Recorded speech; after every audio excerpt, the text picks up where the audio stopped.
Welcome to the Limitless Potential podcast, where together we will dive into the personal, business, and career-rich tips, techniques, stories, and experiences of some incredibly successful and inspirational people, each with their own perspectives and journeys, and each with golden nuggets of wisdom which might just change your life. I'm Tracy Stone, and I'm a master trainer in a number of career supercharging techniques, a transformational coach, international best-selling author, inspirational speaker, and a woman discovering and evolving my very own limitless potential day by day.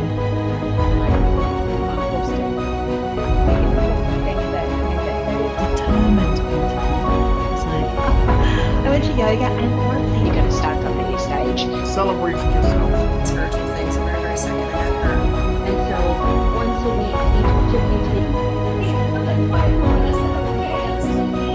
Now I got that message and I see this happening many times again. I see it in a positive way. Hi, and welcome back for another episode of Limitless Potential. And today I'm so happy to welcome the incredibly lovely Elisabeth Villiger Toufexis to join us from sunny Cyprus. Elisabeth was born and raised in Switzerland, and after a very challenging childhood decided to start over far from home by becoming a tour guide. She has subsequently traveled to over 100 countries and impressively speaks 6 languages. After settling down in Cyprus, she started her entrepreneurial venture and had shops all over the country. For 17 years, Elisabeth worked as a freelance interpreter and administrator for the Cyprus Police Association and the European Police Trade Union, and accompanied the president all over the world. Throughout her colourful life, Elisabeth has acquired a wealth of people skills and trained as a life coach, NLP practitioner, and a reconnective healing practitioner.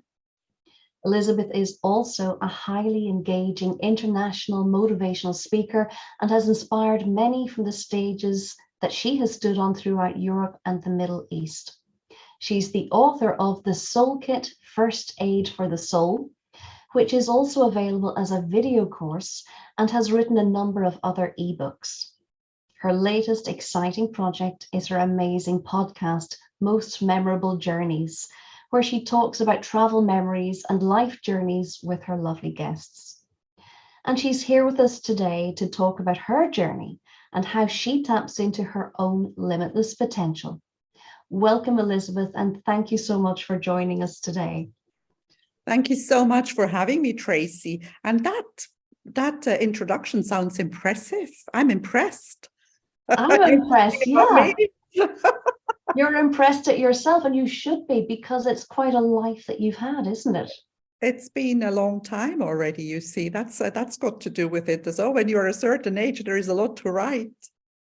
So we have a lot to cover, a lot to unpack, and there's going to be so many gems and nuggets of inspiration, I know, that are going to touch many, many people. So Elisabeth, why don't we do that? Why don't we get stuck in and go right back to the start, if you would, and tell us what it was like for you growing up? Yeah, because as you mentioned in the introduction, I did have a challenging childhood, which is at the end of the day, not as bad as it sounds. I was born to a 16-year-old mother who didn't know what to do with me. We were living in a very small village, Catholic village in Switzerland, and it was a shame. Everybody was ashamed, and she was going to give me up for adoption. She wouldn't have known what to do with me. But I had a very good grandfather who decided that he took me home. So I grew up with my grandparents, and my uncle and my mother and my aunties were my siblings. For many years I thought that they were my siblings, and I was just the smallest child.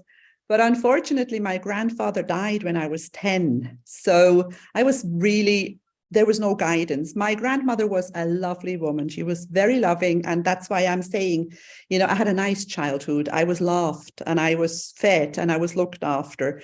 But when it came to a certain age, I had no guidance. And also, I didn't have anybody to pay anything for me. And I talk about that a lot. There's nothing worse than not having any money. Like I was a clever girl. I could have studied. I couldn't study because nobody was going to pay for it. I was always the second best in school because the best was the teacher's daughter. So she always had to be better than me. But I knew from a very early age that this is not, I was bullied at school. They were laughing at me. Even the teachers were making fun of me not having parents. Today that would not be allowed. Today they would probably be, I don't know, arrested. But anyway, long story short, I knew that I wanted to get away, and I knew that I needed money because I needed to learn languages. I wanted to become a tour guide. I knew that from a very early age. So I started working when I was 13, and I worked in a ski lodge and cleared tables. And that's where these people there, they used to spend the summer in the US, and they used to bring these Americans with them to work in the winter. And I met these people. I thought, this is fascinating. I started speaking English with them. I understood that there is a world out there. And in the summer, I used to work in a hotel and clean bathrooms, and I made money. And I learned by the age of 16, 17, I spoke 4 languages. And then I did an apprenticeship, a commercial apprenticeship. And when I was old enough, I left and I went to Greece for the first time. And the rest is history. Wow, so much in there. So tell me again, which are the languages that you chose? My mother tongue is German. I'm from the German part of Switzerland. And then our first language that we learned there is French, because it's one of our national languages. Then I started learning Spanish. I knew that a lot of the world speaks Spanish. That was one of the languages that I learned outside school. English, of course, because everybody has to speak English in this world. Italian is our 3rd national language, so I had to learn that as well. And then later on, when I started working in Greece and where I am now, I had to learn Greek. I speak very good Greek. That was my ace up my sleeve when I started working for the police. Wow. And so what age were you? I know you had your first job at 13 there. What age were you when you started full-time working? Well, I was, an apprenticeship in Switzerland is a very good thing because you work in a company and then you go to school twice a week. So basically at 16. Yeah, and you go to school, but you work, you get a salary, which is good because we have very, very good opportunities in Switzerland. And this is what I often say, it's easy to say that I had a tough time, but then I managed, it gave me fuel to do something. But we also have good opportunities in our countries where we come from. We have, if we want to, we can do something. It's not always the same. It's not everywhere like that. It's not as easy as in the Western world. Absolutely. And how did it feel for you at that age of 16 when you were in your apprenticeship? Was it quite liberating? How did you adjust to that? It was very liberating, and I had saved money. I went on my first trip. I actually went on my first plane ride to London. My first trip was in the summer of 76, which was the hottest summer of the century in the UK. I went to London and I thought, that was just, I loved everything. I stayed in a hotel. I was on a plane. I met people who spoke a different language, that the world opened up for me there. And I just knew that this is where I belong. I didn't belong where I was from. I belonged out of it. And I made sure that I did. And what were the reactions from family and friends when you embarked on this journey, when you kind of liberated yourself out from being there? To be honest, I really don't know. I sometimes wonder actually because my grandmother loved me and my grandmother looked after me, and I never actually realized how worried she must have been about me sometimes, because those were the days without cell phones. I used to call home. I used to call my grandmother maybe once every week, once every 2 weeks, depending on where I was, because communication wasn't easy. I remember I was working in Skiathos in the north of Greece, and I had no phone at home. And I used to go to a kiosk on Sunday afternoon and dial for an hour until I finally got through. And one winter I was working in the Maldives, and I had these satellite calls when you speak and you have this echo. And we were both speaking at the same time. So I stopped calling and I started writing letters because, another thing, when you look at the world today and you look at WhatsApp and Viber and these things, I remember times when I paid $6, $7 for a minute to call. Yeah. I would have similar memories of Yeah. when I first moved to England from Ireland, and we didn't have phones. There were no mobile phones. They didn't exist yet. Yeah. And I do recall standing in queues at the payphone once a week to make the Yeah. phone calls home to mum and dad in Ireland, and you'd have all your coins and you're hoping that the machine would work, because sometimes it didn't. Sometimes it would take your coins and you wouldn't get the call. And you were also hoping that somebody would actually answer the phone when you finally got through, because things have changed a lot. they have indeed, yes. But you know, what you were asking me about, because my grandmother must have worried about me a lot, and I bless her, she was good to me. Yeah. What do you kind of take away most from that relationship? How does it affect you most?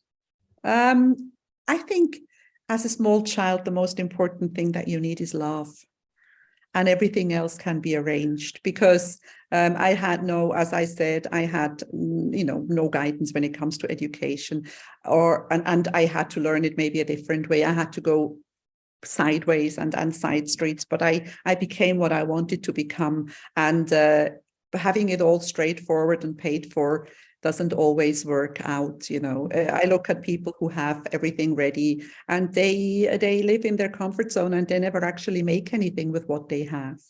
I think for me, this experience that I had, the way I grew up, it gave me all this fuel, because I remember when I left that village, and when I left, you know, when I sometimes, even now when I look at that school, when I left, I used to think, I'm going to show you. And you did. Yeah. So there was an article in the newspaper. There's a local newspaper from where I'm from. There was an article about me a few years ago. And it was so funny, because many people called me and said, you know, you really well done for what you did. I did a lot of things, and I went to see the world, and I did exactly what I wanted to do, and I'm still doing it. It's amazing. So tell us some of that journey of seeing the world. What was your journey across the world like? Now there is something else that I want to mention, because I was an unwanted child, as you would call it. And this being unwanted, this being a little bit excluded, this follows you. And when I was in my 20s, and when I was working in Greece, and I was gorgeous and blonde and long-legged and I don't know what else, I always had this feeling inside of me that nobody wanted me, you know, even though I was successful, I was working, I did exactly what I wanted. But this followed me for a very, very long time, until I had an experience when I was in Florida in 1989. I used to take my tour group to a mall in Fort Myers, and I bought a book. I bought this book called The Power of Your Subconscious Mind by Dr. Joseph Murphy. And I went to the hotel, I gave my keys to my people, and I went to my room, and I started reading that book. And I was fascinated. I couldn't stop reading. I didn't know that I had a subconscious mind. I didn't know that there was power. I didn't know anything.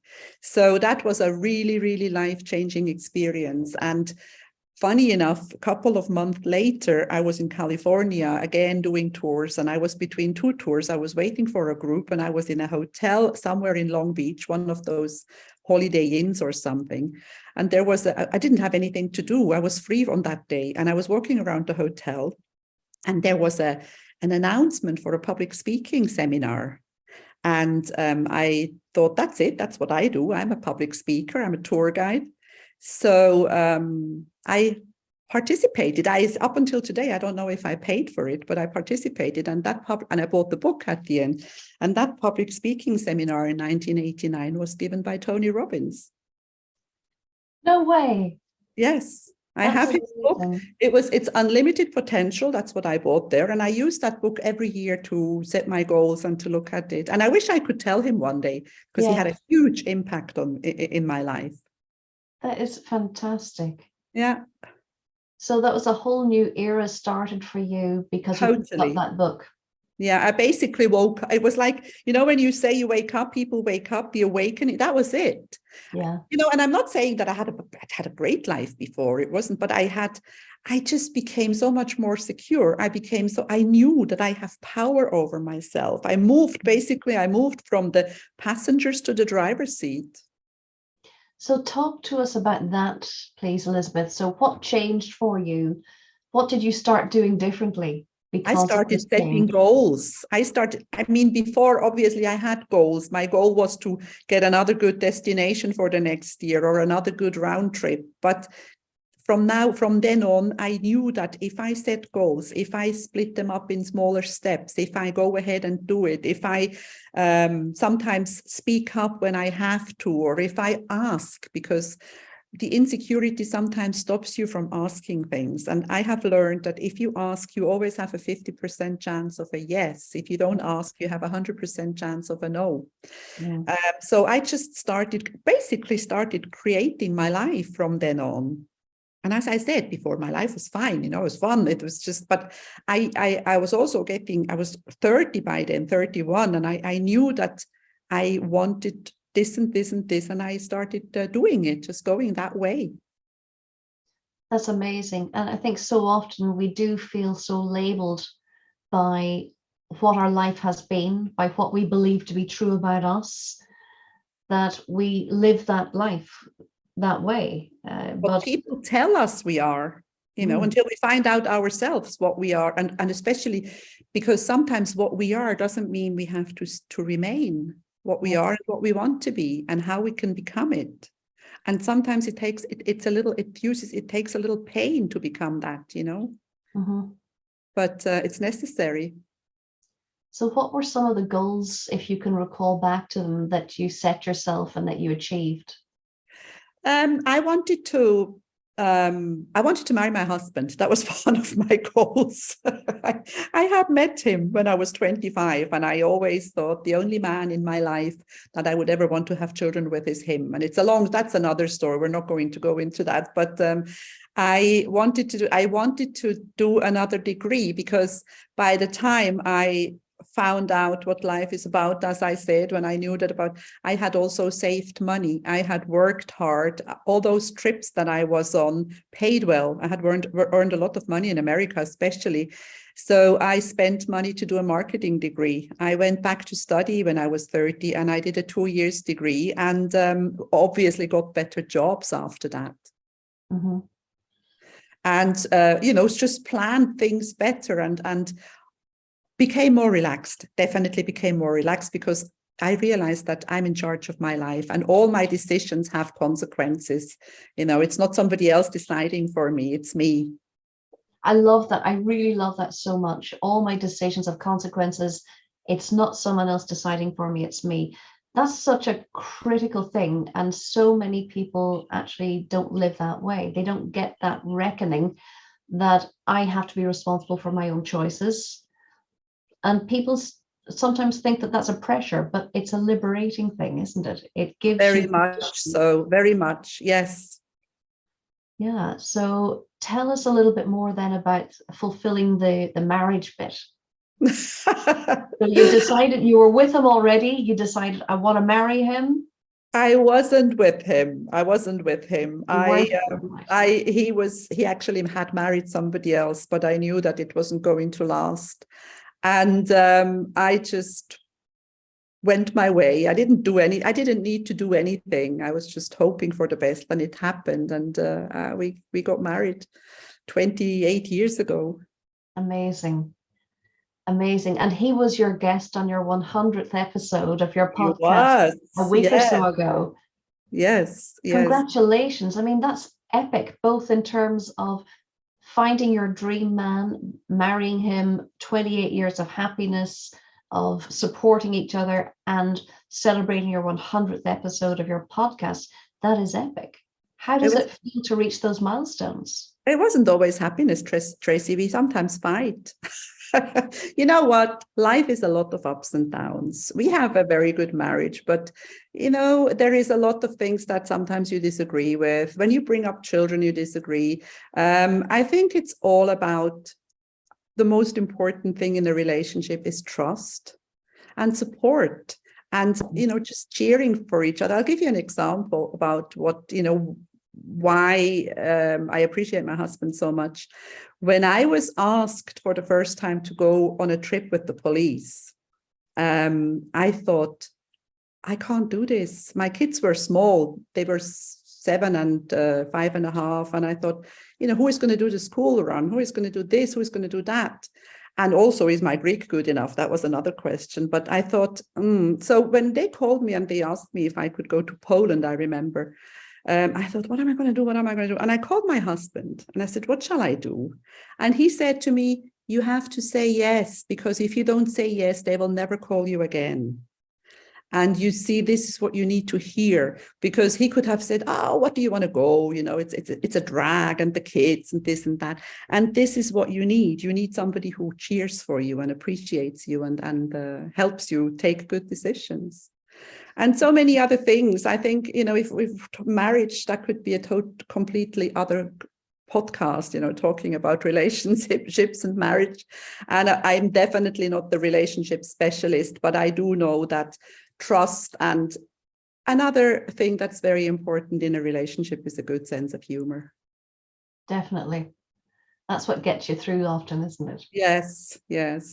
And sometimes you look back and you think, what on earth did I think? Why did I get so annoyed, or why did I get so angry? It's nothing. Sometimes we need to take a step back. I always use this metaphor of standing in front of a tall wall. And when you take a few steps back, it's not that tall. That's beautiful. Yeah, you're so right. And that is a great, powerful metaphor for how we feel when we're in a situation. We do tend to feel this is life or death. Everything has come to this, and it's never usually that critical. It just feels it because we're that close to it. Yeah, absolutely. And, sometimes when you ask yourself, when you're not sure about something, or you ask yourself, what is the worst that can happen? What's the worst? In other words, you lose a little money, or you, I don't know, as long as you don't hurt yourself and you come out of it alive, it's nothing. And even worse comes to the worst, if you hurt yourself, but you still come out of it alive, there's always still an upside, and you That still is true. learn and you move on. Yeah. So let's come back to something that you touched on that I find so interesting in your life, that you worked with the police and toured with the president. Tell us a little bit about how you got into all of that. How was it that they called on you, and what was that experience like? Tell us about that journey. It's a funny journey, and it involves an Irish woman, because one of my best friends here in Cyprus is Irish, and she was in the court. I don't know why she was in court. I think she was waiting for somebody, and she was sitting on a bench talking to a police officer. And he asked her, I don't know, he started talking to her, and she told him that she speaks French. And he took her number. And 2-3 weeks later, she called me, and she calls me Lisa. She doesn't call me Elisabeth. She said to me, Lisa, can you come to the police station with me? And I said, why? What happened? She said, they called me to go and translate, but I don't speak French. So I went. And that was the first time I ever went to the police station here in Limassol. It was a very simple case. Funny enough, while we were doing writing the report, the person who had been missing was found. So it was kind of a waste of time. But they got to know me and they liked me. And the good thing is that because I speak Greek and I speak German, French, and English, they called me a lot afterwards for all sorts of translations, for all sorts. Sometimes people were arrested, or people were there for whatever, for theft or for a car accident, tourist. So I started going to the station, and then this one night I was there working with somebody, and this officer was going back and forth, and he said to me when I left, he said, I'm the president of the at the time, I'm the president of the Cyprus Police Association, and I go to a conference once or twice a year, and I always take an interpreter with me. Would you be interested? And you see, this is another thing which is important for the people who are listening. You always have to say yes. And then you figure out how you do it. And I just said, yeah, because I thought this guy is never going to call me, never. And you see, that's when the call came to go to Poland. And I went, and I was very, very insecure. I was there and I was thinking, what on earth am I doing here? Because Greek is a difficult language, and it's one thing to translate a everyday conversation or stuff about police matters in a conference room. But I did well, and I started going regularly for 17 years. And I traveled. I actually got invited by the New York Police Department. I went to a conference in Las Vegas once as well, which was fascinating. You must have so many incredible stories of things that happened at these different conferences, things that you overheard from different people. Is there anything that you can share with us? I have lots of stories that I can't tell, Tracy. They are Oh, classified. Elizabeth. No, but I had one funny thing is when I was traveling with with the president, who was a lovely man, very, I spoiled him because I used to organize everything for him. I used to book all the flights. I used to do all the programs. And, I just used to tell him, the taxi is picking you up at that time. We're leaving. And I remember we were once sitting at Frankfurt Airport having a coffee, and he was looking at me and he said to me, "Where are we going?" So yeah, but there are many stories. I mean, there are many when you doing work for the police, translating for the police is at the same time sad. You hear sad stuff, but you can also be very supportive. Sometimes people get arrested that should not be arrested, and you can tell them. I used to sometimes tell the people, especially foreigners who didn't know the mentality here, I used to say, don't say that, don't, say, be polite, apologize. When you are in a foreign country, you're not going to make fun of a police officer. You're going to be obedient, and you're going to be subservient, and obviously you're not going to say something that you didn't do, but there are ways, and you can help people. Mm-hmm. But I think that's such an important point. You're a global citizen from all of your traveling, and you've learned an awful lot about how to exist in different cultures, I imagine. Yeah, because I used to live in these places. You see, there were times, sometimes I would just accompany tours, but we had apartments, we had to get work permits. Before the EU, there was no, we needed a work permit in every country we were. Mm-hmm. Some places were there was always a different procedure. Sometimes you just put the $100 bill in the passport, and it came back with a stamp. And mm-hmm. Then in other places you had to fill out 100 forms. So it was all sorts of different procedures. Or you had to find out about the electricity bill and how I lived in so many different places. You can actually drop me off anywhere and I'll be fine. That's amazing. I find it always so interesting how culture changes everywhere, and yet it unifies us all. I've probably in my business career traveled to somewhere around 40 different countries, always just for work, never lived in any of the countries, but every time you go in, you have to be aware of culture and how mm-hmm. it affects the way people do business, how they communicate together, what will help people to open up to you. And it's different in every single place, but it's our job when we go into somebody else's space to make room for that and to play by their rules, isn't it? Like you were saying, when people are in Cyprus, you're trying to give them the guidance to say, maybe don't say it that way. Be a little bit more polite, be a little bit more subservient when you're talking to the officials. So what would you say when you think of that aspect of culture? What has stood out for you the most? Well, there's one thing that I can tell you is wherever you go, no matter how far you go, you find out that we are all the same. We are all the same people. We all have the same needs and worries. We want to be happy. We want to be fed. We want to have a roof over our head. And so there is really nothing different. It's just a bit of culture. And when you are not sure, when you are somewhere and you are not sure about how to behave, like sometimes just ask. Everybody is happy to tell you, sometimes you say, I really don't know how I don't know how to eat this or how to just ask. People will happily tell you how, instead of pretending or instead of being embarrassed. We are all people and we all love to help each other, or most of us do. And we are all the same. We really are. And I have learned that, especially also as a woman. I was in Jordan 2 years ago with my friends, and we were climbing up this hill to go to this sanctuary. And I was too tired. I couldn't be bothered to go any further. And I just sat on the floor, and there was a little bit further up, there was this woman with one of these kiosks, those souvenir stalls. Mm-hmm. And she called me, she said, come up. And I thought, oh God, I don't want to go up there. She's going to want to sell me things.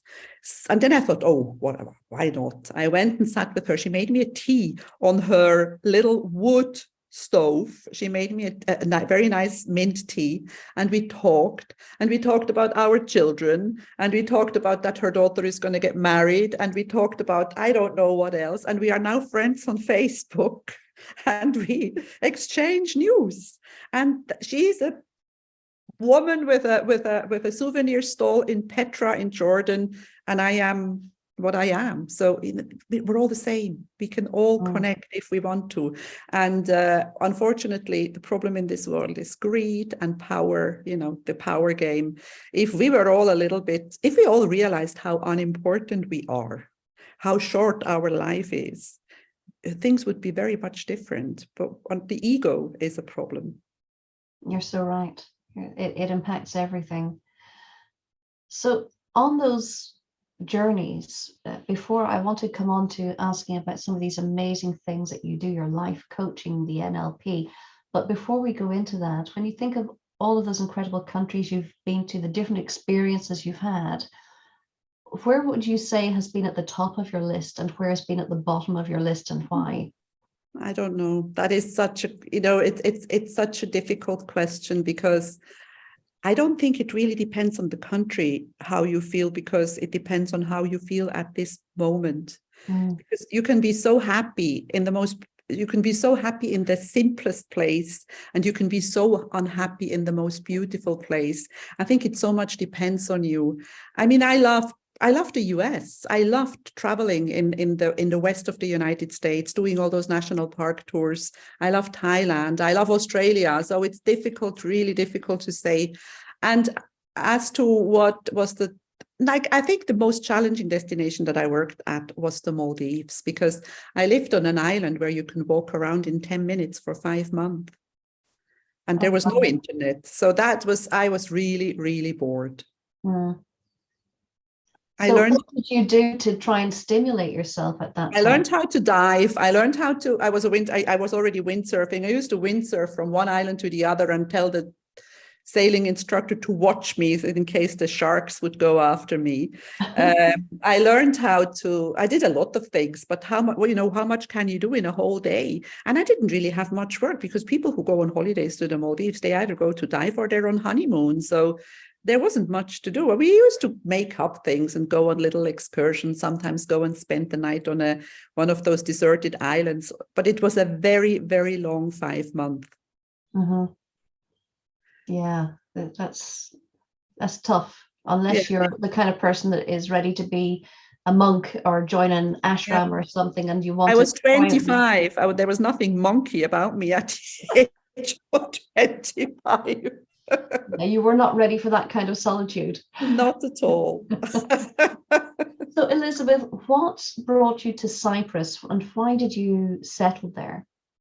Well, initially, what brought me to Cyprus was that I had been working in Greece for 2 summers, and I went to the area manager at the end of my second summer, and she told me that we are opening a new destination, and that it's interesting to open a new destination, and that I should do it. I was 22 at the time, and she said, and it's Cyprus. And I said, okay. I had no idea where Cyprus was.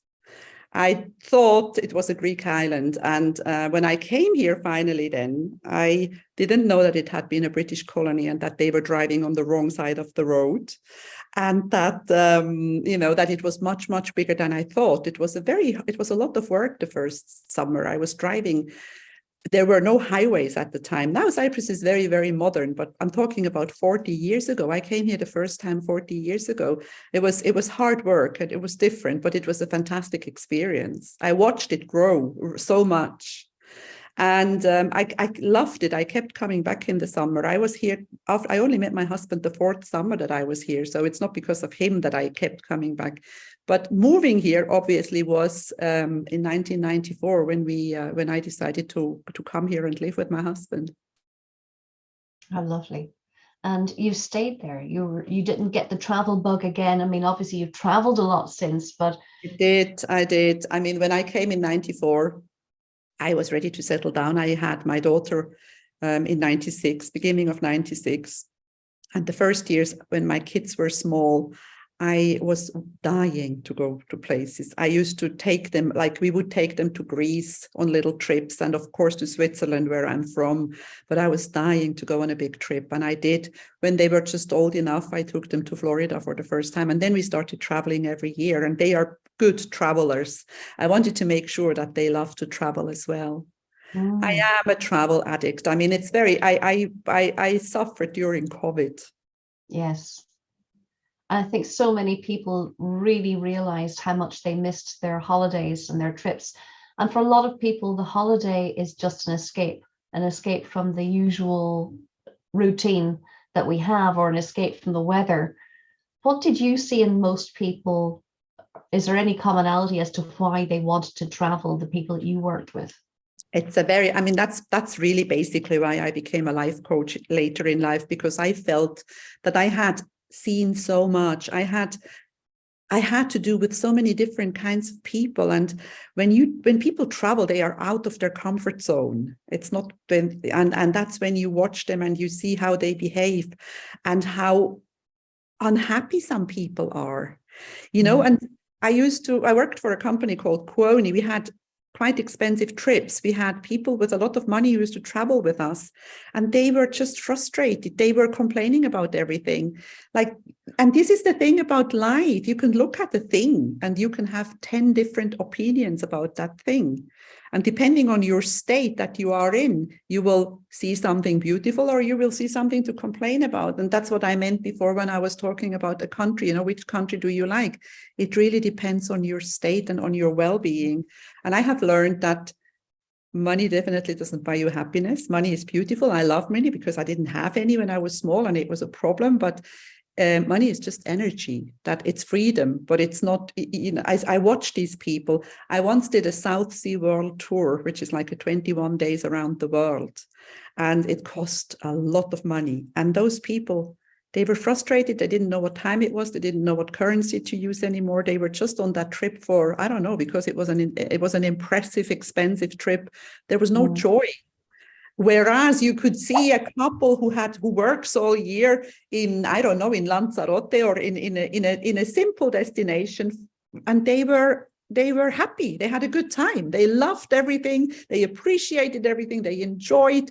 So it's not the destination or the 5-star luxury hotel. It's the mind.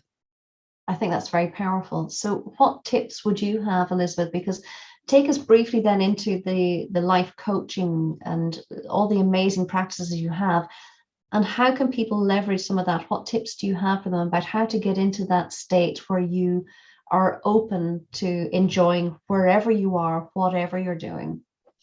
I think it's very, very important to understand that, first of all, we are responsible for every decision that we take. Being in the victim role never gets you anywhere. It helps, you know, like my life. I have every excuse to have an unsuccessful life because I could always say, you know, I had such a bad childhood and nobody helped me. But what good does it do? And I never understood people who complain all the time or moan all the time. Why would you want somebody to feel sorry for you? You know, I never understand that. I don't want anybody to feel sorry for me because I can deal with myself and I can handle myself. And I think also understanding that you can always change things, even if you have done it in one way for so long. It's never too late. It's never too late. Sometimes you just have to do it. And it shakes a little bit when you leave the comfort zone. And maybe you shock a few people when you do it, but you're not doing it for them. You are doing it for yourself. And no one is ever going to come and tell you to do it. You have to do it yourself.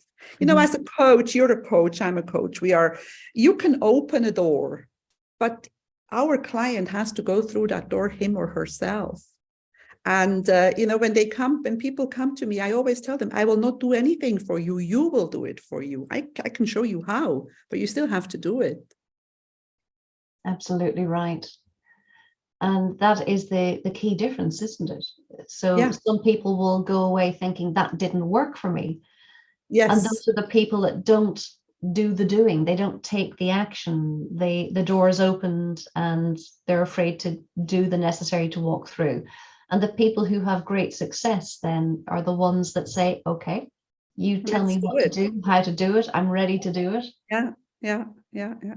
Okay. And you know, many times I see people who come to see me, and I know that they are so ready. At the end of the day, they don't even need me. You know, they just needed somebody to confirm that this is what what they should do. And then there are other people you see, and you know, no matter what I do with them, it's probably not going to work because they're not ready. They don't want to. Yes. Because you know this, that they have this secondary gain of somebody, you know, like sometimes it's pain or sometimes whatever it is. It's one way, it's for them, it's the only way to get attention from somebody, and then you cannot help them. Mm-hmm. And I think that is a very important point. I see it over and over as well. It's what we choose to get attention from. Mm-hmm. We can choose to get attention from the thing that causes us pain, and we get the attention in the form of empathy and sympathy and people feeling sorry for us. Exactly. Or we can choose to get the attention from being in a different life, from being successful, from being happy, from getting past it, from living a productive life, from doing well. From swimming in a lake in Switzerland, which is 5 degrees on the 1st of January. I like to shock people. I like to do all these things. You know, I know that many people think that I'm crazy, and I absolutely don't care. And we will have to meet for one of those frozen swims at some point, because you and I are of a like mind there, Elisabeth. I used to swim on the west coast of Ireland in Galway at any day of the year. Amazing. Yes, we'll do that somewhere because it's so powerful and you feel so good afterwards. You do. You really, really do. Yeah. And it's part of what makes you sparkle, isn't it? It's that energy. It's a lot. I mean, there's many things that make us sparkle, I think. And also, you know, let's say something about we don't always sparkle. And it's not everything is always okay. And even when you are you have a trained mind, and when you are a life coach, and when you know all these things, that you don't always do them yourself. And we also have days when we feel down, and that is totally okay. You know, this thing of having to be fine all the time or pretending to be fine all the time, it's wrong. I think life has so many ups and downs, but I think the wisdom is to know that nothing ever lasts. Not everything, you know, there's always ups and downs. And what we tend to do sometimes is spoil the ups. When we have a good time, we spoil it by thinking about what could happen. Instead of just enjoying it, just enjoy the moment, be here now and do. And then I used to say that when my kids were teenagers, and there was used to be this worrying competition from the mothers who, you know, when they started going out, like, you know, what could happen, and when are they going to come home, and this, and are they going to drink, or are they going to smoke, or are they going to go, well, I don't know, what are they going to do? And I used to say, used to shock people by saying, I used to say, I will worry when the police calls. As long as nobody calls me, it's fine. I love that. Yeah. Because, you know, like when you talk about energy, you talk about sending people good energy. You're not going to send your kids good energy, when you think that they are lying at the side of the road. You're going to send them good energy when you think that they are having a good time somewhere. They're having a good time, that they're sensible, that they will make good decisions, because you give them the confidence to make good decisions. And you trust them. I love that. That's very powerful. Very powerful. Elisabeth, this has been amazing. I know that we are up to time now, but can you just give us any last nugget, one last gem of inspiration to share with our guests and our viewers? My favorite motto: when you love life, life will love you back. And I love my life, you know, because I think it's kind of a give and take, and have a laugh, have a good sense of humor. Sometimes you can just laugh about things, you know. I love that. You know, you look back and you think, oh my God, it was really nothing. Have a laugh. So when you love life, life will love you back. Yes, that's my favorite phrase. And what a good one to end on. I could talk to you for hours. We'll I do it think we'll have again. to I think we'll have to bring you back for a part 2. We'll do it again after the swim, after we've been swimming in the frozen lake. After the swim. Yes. That's a deal. We will do that. All Elisabeth, right. thank you so much for joining us and for sharing your journey and your limitless potential with us as well. It's been wonderful to have this chat with you. Thank you. Thank you so much for having me, Tracy. I didn't even realize that this was a podcast interview. It was just a chat. It was, and a good one. I loved it. Thank you so much. Thank you. So thank you to Elisabeth, and thank you to all of you for joining us for another episode. And we hope you will join us again next week, next time, for another wonderful guest and another heartwarming dose of limitless potential. See you soon.